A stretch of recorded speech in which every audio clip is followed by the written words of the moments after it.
obviously we have a lot of women who watch this. What's your advice to women who right now are, looking at porn? Maybe they would say they're addicted. Maybe they wouldn't say that, but maybe they feel ashamed in it. I mean, it's hard to give blanket advice because it's like people are at different places in the journey.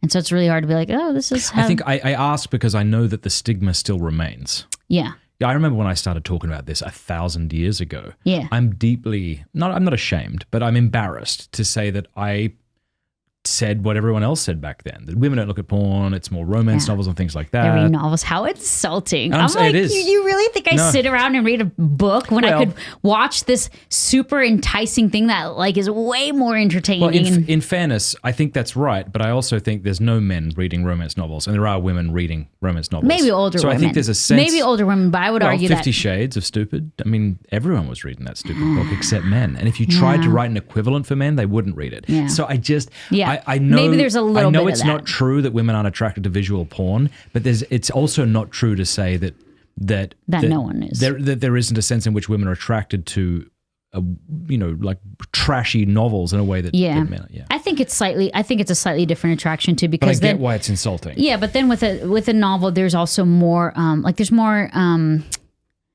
there's romance involved or like fantasy involved. Whereas like with pornography, I'm not romanticizing that guy. I'm not like, oh wow, I really like him. I think it's a much more like physical sort of thing that's happening. And as far as for women, it's like I kind of have the same thing that I would say to men, and that like it is going to be the hardest thing, maybe the hardest thing that you will ever have to overcome. And it's going to feel many days like you will never get there. But like to not give up. Because for me, I mean, at my height, I was maybe watching pornography like 13 times a day or something, like hours of it, staying up all night. My grades had tanked. I wasn't like going to work out. Like I was willing to trade in everything to get high on this stuff, right?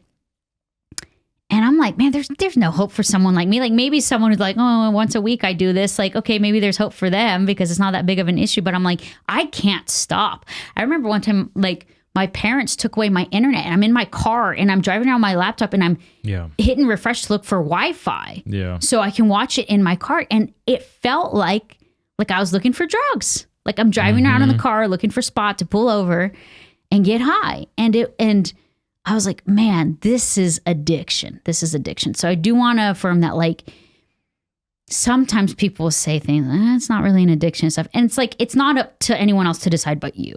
Right? Like, if you have a true problem with it or not, because I do know a couple people who are like, could take it or leave it. I think they're much more in the minority. I think it's become.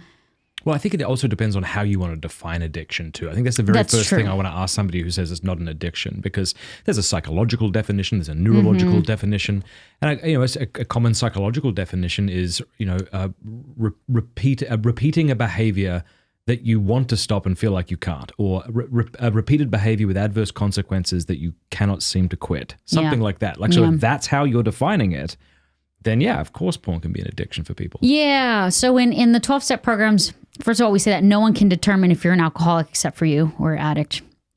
And the way that we kind of define it is if you've ever tried to limit the amount you drink and you couldn't, or if you've ever tried to stop and you couldn't, you're addicted.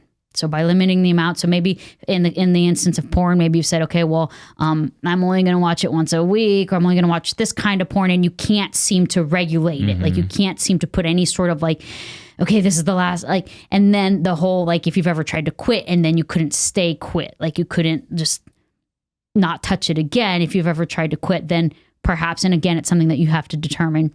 See, all right, I'm thinking playing devil's advocate here, right? Because all of us, unless we're perfect, struggle with sins of different kinds.